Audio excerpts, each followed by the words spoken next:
안녕하세요. 초록빛TV의 초록비입니다. 구독자 여러분, 지난 한 주 동안 카페에 몇 번이나 가셨나요? 어떤 커피를 마셨는지 떠올려 보시겠어요? 라떼? 캐러멜 마키아토? 아니면 카페 모카? 혹시 설탕 시럽 넣으셨습니까? 설탕 시럽 페트병의 전성분을 보신 적 있는지요? 설탕만 들어가 있던가요? 자, 여기 전성분을 한번 보시죠. 네, 액상과당이 들어가 있네요. 오늘은 이 액상과당, 즉 콘시럽에 관한 이야기를 하려 합니다. 콘시럽이라면 옥수수로 만든 것이고 그 옥수수는 어떤 옥수수? 네, GMO 옥수수일 가능성이 아주 높다는 거. GMO는 유전자 변형 식품을 말하죠.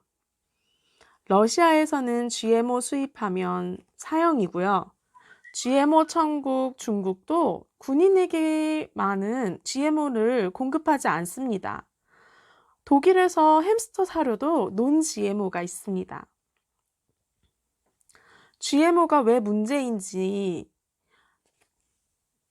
그 부분은 반 GMO 운동을 하는 생명공학 박사이신 이명석 교수님의 인터뷰 영상을 보시면 좋을 듯 합니다. 자폐증과 우울증 및 불임증의 원인이 되기도 하니까요. 우리나라 GMO 완전 표시제를 시행했으면 합니다. 제가 오픈 이야기 하나 드릴게요. 저는 한살림 생협 조합원입니다. 한살림에서 계란을 샀는데 닭에게 GMO 사료를 먹이지 않는다는 걸 논 GMO라고 해서 표시를 했는데 그게 법에 저촉되어서 그 문구를 스티커로 가려놓았어요. 이게 GMO인지 아닌지 대놓고 드러내면 불법이라고 하더군요. 참 나라꼴 잘 돌아가네요. 21만 명의 국민이 청원을 통해 GMO 완전 표시제를 원한다는 의사를 밝혔음에도 불구하고 아직까지 채택되지 않고 있습니다. 어쨌든 다시 본론으로 돌아와 우리나라 성인 한 명이 1년에 커피를 마시는 양은 377잔이라고 합니다.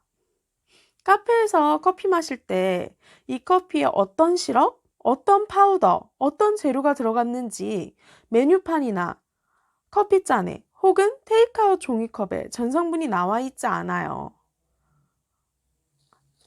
이런 전성분을 궁금해 하신 분이 혹시 계실까요?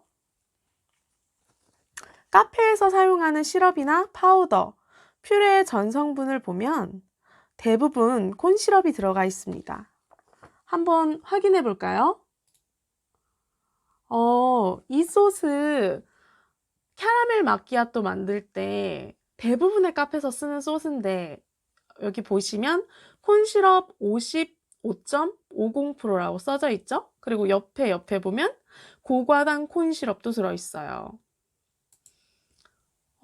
바닐라 라떼 파우더. 여러분, 바닐라 라떼 하면은 그 바닐라 시럽만 넣는다고 생각하시는데, 아니에요. 이렇게 파우더 제품을 쓰기도 해요. 왜냐하면 더 진한 맛이 나기 때문에. 역시 콘시럽이 들어있습니다.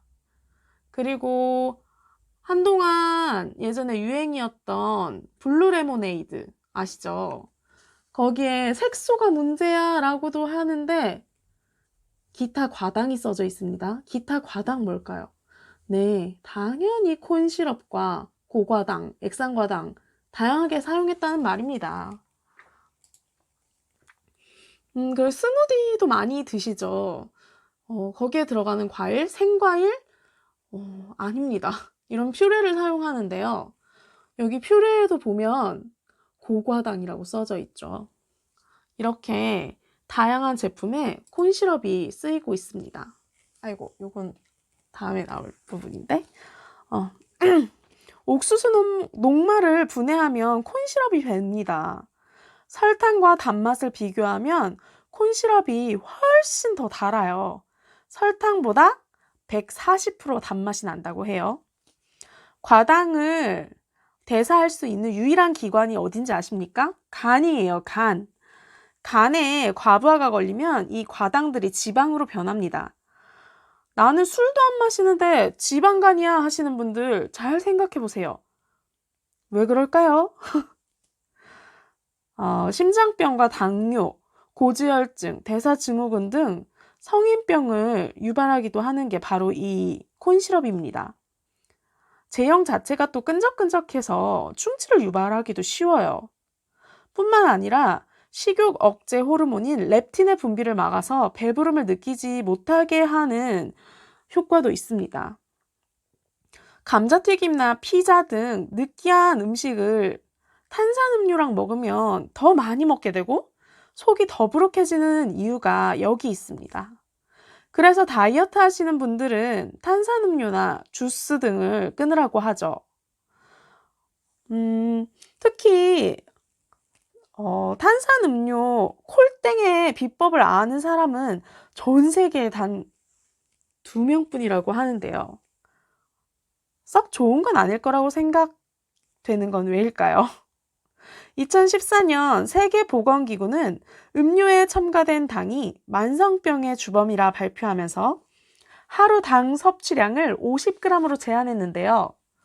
우리가 먹는 가공식품에는 액상과당이 얼마나 들어있는지 표시가 되지 않아요. 그래서 총 섭취량을 짐작하기가 어렵습니다. 베스킨 땡땡땡 아이스크림도 미국에서는 원재료명을 공개하면서 우리나라에서는 하지 않고 있어요. 식품에 들어가는 원재료를 모두 표시하는 완전 표시제를 시행하고 있지 않기 때문인데요. 참고로 베스킨 땡땡땡의 후계자인 라빈스가 아이스크림의 유해성을 알리는 환경운동가로 지금은 활동을 하고 있습니다. 놀랍지 않나요? 저 같으면 그 큰 돈을, 유산을 두고 그대로 이어가면서 아이스크림 안 먹고 열심히 팔 수도 있는데 이분 굉장히 양심적인 분인 것 같습니다. 당연히 아이스크림에 콘시럽 들어가겠죠. 그래서 이야기해봤고요. 제가 GMO 완전 표시제 얘기했었죠. GMO 사용한 식품에는 예외 없이 GMO를 표시하도록 하고 공공급식이나 학교 급식에는 GMO 식품을 사용하지 않도록 하고 논 GMO 표시 불가능한 현행 식약처 고시를 개정하길 바라는 이 시민행동 운동을 했었습니다. 근데 아직까지 그 공약이 대통령님께서 공약했던 사항이 아직 이행이 되지 않고 있습니다. 빠른 이행을 촉구합니다. 번외로 캡슐 커피도 잠깐 이야기할게요. 캡슐 커피의 포장재인 플라스틱으로 인한 환경오염 문제도 분명 크지만 이 캡슐을 뜯어서 내부를 보면 플라스틱과 알루미늄, 비닐이 있습니다. 순간적인 고압과 뜨거운 물로 에스프레소 샷을 추출하는데 환경 호르몬이 녹아나오지 않으리란 법이 없습니다. 판매자는 당연히 안전하다고 하지만 글쎄요. 이 캡슐, 즉 K컵을 발명한 존 실반이라는 분 역시 자기 발명품에 크나큰 실망감과 죄책감을 가지고 있다는 인터뷰를 하였습니다. 이어서 사람들은 편리함을 추구한다. 비록 그것이 합리적이지 않을지라도 말이다. 나는 캡슐 커피 개개를 가지고 있지 않다. 사용하길 원치도 않는다. 그 대가는 너무도 비싸기 때문이다. 라고 인터뷰를 하셨었어요. 캡슐을 발명한 분조차도 사용하지 않는 이 캡슐. 어떻게 생각하시나요? 더불어 뜨거운 커피 테이크아웃 할 때 쓰는 이 컵 뚜껑 자세히 보신 적 있나요? 자세히 보시면 폴리프로필렌이라는 PP 소재가 아닙니다. 폴리스타이렌 PS 소재를 많이 쓰고 있는데요. PS 소재가 PP보다 저렴하고 가공성이 우수하나 내열성이 PP 재질에 비해 떨어집니다. 60도에서 독성 물질이 나오는데 95도에서는 10배 이상 그 독성 물질이 나온다고 해요. 정부에서 PS의 규정이 없다 보니 벌어진 일입니다. 무분별하게 사용되고 있죠. 정부의 규정과 감독이 필요한 부분입니다. 여러분, 뜨거운 커피 마실 때 꼭 뚜껑 열고 마시세요. 텀블러를 준비한다면 더할 나위 없이 좋겠죠.